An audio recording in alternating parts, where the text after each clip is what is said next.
+2 class.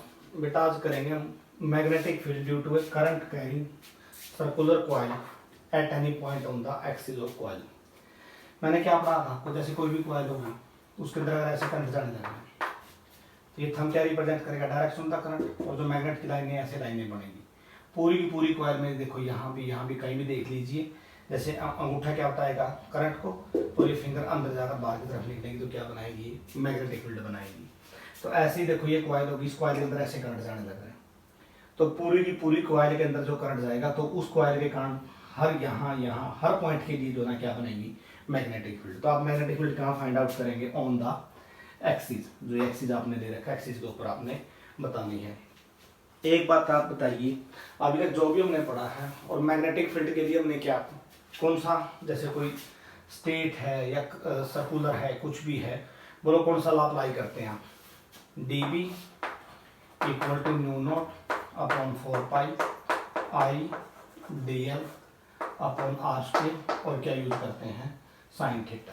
अब यहाँ भी ध्यान से देखिए, जैसे देखो ये मैंने dl रिप्रेजेंट कर रखा है। अधिकतर बच्चे समझेंगे कि dl देखो ऐसे हमने ले लिया, dl का मतलब देखो थोड़ा सा यहाँ भी ये dl ले लिए, इसमें से कटा हुआ टुकड़ा, और जब ये लाइन यहाँ आएगी ना, देखो यहाँ आएगी तो हम यहाँ इसके बीच में एंगल कितने का लेते हैं, π/2 लेते हैं, 90 लेते हैं। dl जो है ना देखो यहाँ से आमतौर पर बुक वगैरह में ऐसे होता है कि यहाँ से dl ले लिया, नहीं dl आपने जैसे यहाँ पोर्शन ले लिया, कहने का मतलब यहाँ जो एंगल लेंगे बेटा वो कितने का एंगल लेंगे, हम π/2 का लेंगे, यहाँ से यहाँ तक का। जो रेडियस है वो क्या हो गया, a, किस पॉइंट के ऊपर निकालना है, p पॉइंट पर, सेंटर से लेकर o से लेकर यहाँ तक की डिस्टेंस क्या होगी, x, तो ये क्या बन जाएगा स्क्वायर प्लस एक्स स्क्वायर। इन कंपोनेंट में बड़ी दिक्कत आती है, देखो इनको ध्यान से समझिए। जैसे यहाँ से यहाँ तक आपने एक्सिस के ऊपर एंगल फाई ले लिया, एक बात मैं आपको क्लियरली बता देता हूँ, जैसे देखो दो कंपोनेंट इन्होंने dB लिया, ये dB और नीचे लिया dB डैश। जैसे यहाँ का रिप्रेजेंट किया ऐसे आप यहाँ का रिप्रेजेंट कर सकते हैं। बेशक नीचे वाला ना भी दिखाएं तो भी कोई दिक्कत नहीं, तब भी क्वेश्चन सॉल्व होगा। अगर नीचे वाले को ना शो करें, सिर्फ इससे dB cos फाई और dB ये है साइन फाई। कहने का मतलब जो P पॉइंट के ऊपर जो मैग्नेटिक फील्ड है ना dB, ऐसे लगता है कि जो ये लाइन ना, ये लाइन आगे बढ़ गई, नहीं आगे नहीं बढ़ती है। ये जो dB है ना, यहाँ के कारण जो मैग्नेटिक फील्ड बनी उसके दो कंपोनेंट हो गए, एक dB cos फाई, दूसरा कौन सा हो गया, dB sin फाई। जैसे नीचे से अगर मैं रिप्रेजेंट करूं यहाँ से तो क्या बन गया, बोलो क्या बन गया, dB डैश। तो उसके भी दो कंपोनेंट क्या टूटते हैं, dB डैश cos फाई, और यहाँ क्या बन गया, dB डैश क्या बन गया, sin फाई। इस फाई के बारे में आपको बड़ी अच्छी तरह से पता होगा। अगर मैं थॉर्म लूँ, जैसे परपेंडिकुलर लूँ और यहाँ लूँ, इसको x मान लूँ, x प्लस फाई, और इधर से मानो तो इक्वलिटी हो जाती है, ये प्रूव हो जाता है, इक्वल टू क्या होता है, बोलो फाई होता है। तो dB की value new not upon 4 pi I dl upon r square. Theta इस बोलो इसमें क्या आएगा, 90 आएगा, मैं क्लियर कर चुका हूँ।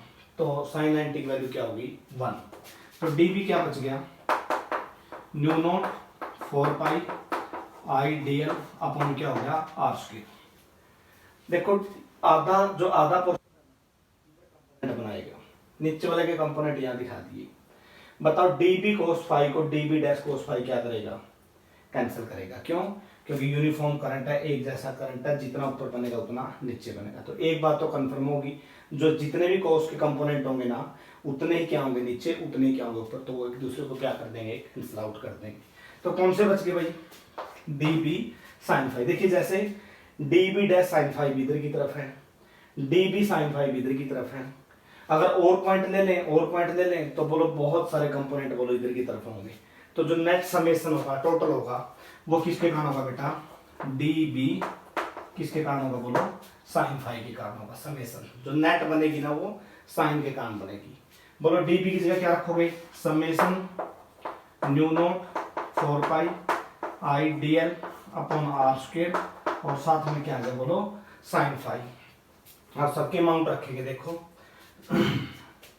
न्यू नॉट आई 4 पाई r स्क्वायर, समेशन आ गया dl का। तो dl का समेशन क्या आया, dl का समेशन बोलो, dl को जब आप लिखेंगे तो dl का मतलब एक छोटा सा पोर्शन है यहाँ। जब अगर कंप्लीट ले लें इसका, बोलो कितना आता है भाई, 2 पाई है। अरे भाई सर्कमफ्रेंस आ गई इसकी, 2 पाई आ गया। और साइन फाई की जगह बोलो क्या आ सकता है बेटा, साइन फाई। देखो यहाँ फाई हो गया, तो ये परपेंडिकुलर हो गया, तो into A upon A square plus में क्या आया आर स्क्वायर। फिर क्या लिखा जाएगा, ये पाई से पाई कैंसिल कर दो, चलो 2 कैंसिल कर दो, न्यू नोट आई और इधर क्या हो गया बेटा, ए का क्या हो गया स्क्वायर, न्यू नोट आई, ए का क्या हो गया स्क्वायर, नीचे क्या आया 2 और क्या आया R square into A square plus R square और इसके ऊपर क्या आया रूट, ये बच गया। क्योंकि देखो नेट कर दिया ना, समेशन कर दिया, तो टोटल जो मैग्नेटिक फील्ड आई ना बी, वो क्या आई, बोलो क्या आई, mu naught I upon 2 A का square upon A square plus R square. अगर आप ए की वैल्यू 0 ले लेते हैं, ए की वैल्यू 0 ले लेते हैं, तो बोलो एक पॉइंट हो जाएगा, पॉइंट होगा तो रिंग ही नहीं बनेगा, तो क्या नहीं बनेगी, इसकी फील्ड ही नहीं बनेगी, पॉइंट बनेगा। ठीक है, तो आपने देखो इसको ऐसे प्रूव करना है, ये मैग्नेटिक फील्ड ड्यू टू किसके कारण भाई, ड्यू टू सर्कुलर कॉइल के कारण ऑन द कौन से पॉइंट के ऊपर आ गया, एक्सिल पॉइंट के ऊपर आता है बेटा ये। ठीक है, अब इसको ट्रांसफर वगैरह कर देते हैं, जैसे मीडियम के लिए न्यू नोट की जगह एम आ जाता है, उस स्पेसिफिकेशन में इसके बता दूंगा।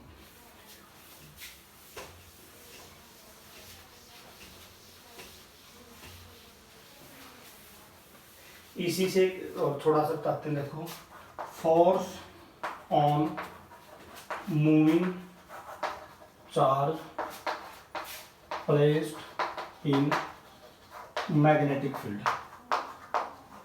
क्या बोला मैंने, फोर्स ऑन किसके ऊपर, moving charge placed in magnetic field.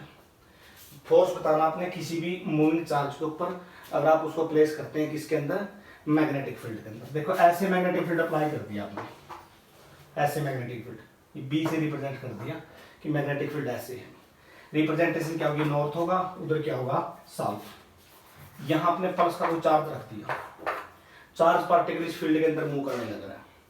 अगर कोई भी प्लस चार्ज पार्टिकल मूव करेगा तो कंपोनेंट क्या बनेंगे उसके, देखो जैसे रेफरेंस पॉइंट ये ले लेते हैं बेटा, यहां से कोई बॉडी ऐसे चली गई तो उसके कंपोनेंट क्या लेते हैं हम बताओ, अगर वी चली गई तो ये थीटा ले लिया तो क्या आ जाएगा वी कोस थीटा, ये क्या आ जाएगा वी साइन थीटा।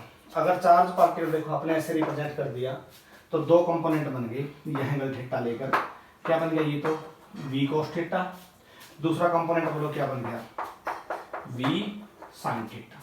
बोलो यहाँ से इजीली समझ में आएगा। ठीक है, 2 कंपोनेंट बन गए इसके, इधर वी कोस थीटा, इधर क्या आई वी साइन थीटा, और जो इधर मोशन किसका आया वी का। मैग्नेटिक फील्ड कहाँ लगी हुई है, यहाँ से यहाँ तक। अब जो इसमें फोर्स बनता है ना, फोर्स की आपने देखो ये रिप्रेजेंटेशन करता है फोर्स। अगर किसी भी मैग्नेटिक फील्ड के अंदर अगर आप कोई चार्ज मूव करने लग रहा है तो मूविंग चार्ज जो है ना क्या बनाता है फोर्स। देखो समझो क्या बात होती है, एक मैग्नेटिक फील्ड ये है, रफली समझ लो एक बार इसको, ये मैग्नेटिक फील्ड है, एक चार्ज का पार्टिकल इसमें एंटर कर गया। जब कोई भी चार्ज पार्टिकल एंटर करेगा, जैसे क्या हुआ एंटर किया, तो क्या हुए चलने से बोलो क्या बनेगा, तो चार्ज पार्टिकल एंटर करता है क्या बनेगा करंट बनेगा। अगर करंट बन गया तो उस करंट हमेशा जो है ना क्या होगा, क्या आएगा अपोजिट आएगा। अगर चार्ज की डायरेक्शन आप ये लेंगे तो करंट जो है ना आपने क्या ले लिया, इलेक्ट्रॉन के लिए बता रहा हूँ, इलेक्ट्रॉन के जो है ना क्या आ जाएगा अपोजिट आ जाएगा। तो करंट बन गया, करंट के कारण बोलो क्या बनेगी मैग्नेटिक फील्ड बनेगी। तो एक मैग्नेटिक फील्ड तो बन गई चार्ज के कारण, और एक मैग्नेटिक फील्ड ऑलरेडी आपके पास पहले ही है। तो 2 मैग्नेटिक फील्ड बोलो एक दूसरे को क्या करेंगी, अट्रैक्ट करेंगी या क्या करेंगी, रिपेल करेंगी। तो दोनों कंडीशन में क्या बनता है, बोलो क्या बनता है, फोर्स बनता है। तो इसलिए लिख रखा है ये force on moving charge placed in magnetic field. ठीक है, तो अब जो है ना जो ये फोर्स बनेगा ना, अब आपने इसकी रिप्रेजेंटेशन करनी है कि सर कहाँ बनेगा कैसे बनेगा। देखिए पहली बात जो फोर्स है ना, जितना ज्यादा चार्ज होगा ना उतना ही ज्यादा फोर्स बनेगा, F डायरेक्टली टू क्यू। दूसरा F V साइन थीटा।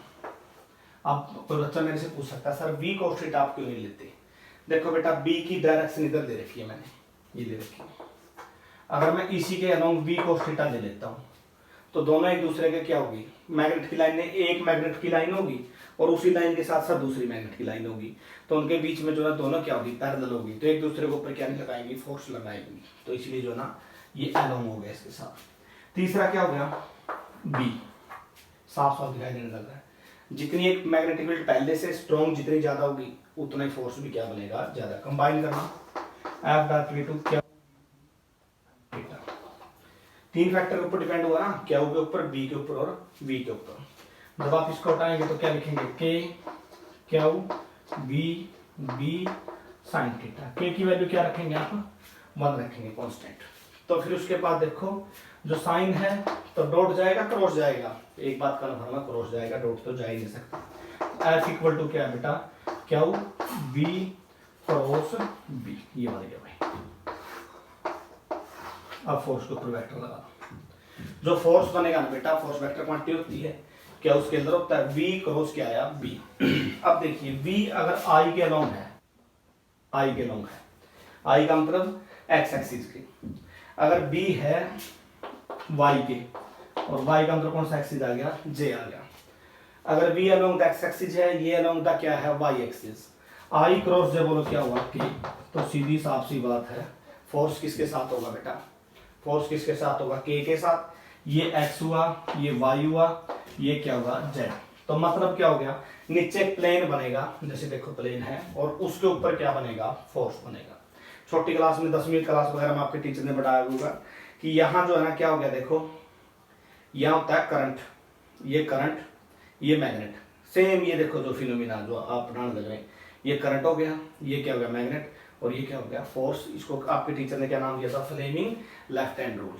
दूसरा जो है ना आपने देखो प्लेन ऑफ द पेपर के ऊपर जो है ना, या तो जो है ना क्या होगा, आउटवर्ड होगा। जैसे ब्लैक बोर्ड है, अगर ब्लैक बोर्ड की एक साइड जो है ना क्या बनाती है, बी बनाती है, और एक साइड क्या बनाती है, बी। या तो फोर्स ऊपर की तरफ होगा या फोर्स नीचे की तरफ होगा, वो डिपेंड करेगा। जैसे अगर यहाँ जो है ना देखो, यहाँ करंट हो गया, ये करंट है, ये मैग्नेट है, तो फोर्स ऊपर की तरफ होगा। अगर मैं इसको पलट देता हूँ ऐसे, तो ये क्या बन गया, ऊपर की तरफ क्या बन गया करंट, इधर की तरफ क्या बन गया मैग्नेट, तो फोर्स क्या होगा बोलो, इनवर्ट होगा। ठीक है, पहली बात ये। दूसरा देखो इसकी जो यूनिट, एक आधी बार डायमेंशन और यूनिट आ जाते हैं भाई इसके मैग्नेटिक फील्ड के। What are the unit and dimension. देखो जो एफ होता है ना वो होता है साइन थीटा। साइन की यूनिट नहीं लेंगे आप, तो जब भी बी की यूनिट बतानी है आपको, बोलो क्या आएगी, एफ अपॉन क्या आएगा, एफ इक्वल टू क्या हुई भी साइन थीटा। तो बी क्या आया, एफ अपॉन क्या हुई, यूनिट रख लो भाई, न्यूटन फोर्स की, क्या होगी, चार्ज की क्या होती है कूलम, वेलोसिटी की क्या होती है मीटर पर सेकंड। सोल्व करना है इसको, फोर्स की न्यूटन आ गई, चार्ज का कूलम आ गया, वेलोसिटी का मीटर पर सेकंड। अब आगे देखिए इसमें क्या लेंगे, डायमेंशन बताओ भाई, इसका डायमेंशन क्या होगा। जब आप बी लिखेंगे तो एफ अपॉन क्या, फोर्स की डायमेंशन क्या होता है, सारे बच्चों को पता होगा, MLT-2 होता है। फोर्स का डायमेंशन क्या हो गया बेटा, MLT-2 हो गया। दूसरा क्या हो गया, क्या लेंगे, चार्ज का। देखो चार्ज का कैसे लिखते हैं, जो करंट होता है ना वो क्यू बाई टी होता है, आई क्यू बाई टी। तो आई इंटू टी इक्वल टू क्या आया, क्यू। तो क्यू की वैल्यू क्या आई, आई इंटू टी। आई का क्या होता है, वेलोसिटी का क्या होता है, वेलोसिटी डिस्टेंस बाय टाइम, तो एल टी की पावर -2। इसको सोल्व कर लेना भाई, जो भी आएगा। यहाँ से मैंने एक एल कैंसिल हो गया, एम और टी की पावर -2, ये तो एल टी की पावर -1 आएगा, माइनस का 2 है, ये तो कैंसिल हो गया, इससे टी से टी कैंसिल हो गया, टी की पावर क्या आई -2, एम टी की पावर -2 और ए की पावर क्या आई -1। इसका डायमेंशन बन गया। दोबारा फिर बता रहा हूँ, एफ इक्वल टू क्या हुई बी की यूनिट क्या लेते हैं, टेस्ला लेते हैं, आपको पता है। तो डायमेंशन बताना तो एफ बाई क्या हुई, एफ का मतलब फोर्स, MLT-2, क्या होगा मतलब क्या होता है 80, बताया मैंने कैसे, आई क्या बाई टी होता है, और वेलोसिटी का distance by time, L T की पावर क्या आई -1। एल से एल कैंसिल हो गया, ये टी प्लस का माइनस का कैंसिल हो गया, तो क्या बच गया, एम टी की पावर -2 ए की पावर। तो ये दो टॉपिक भाई कर लेना।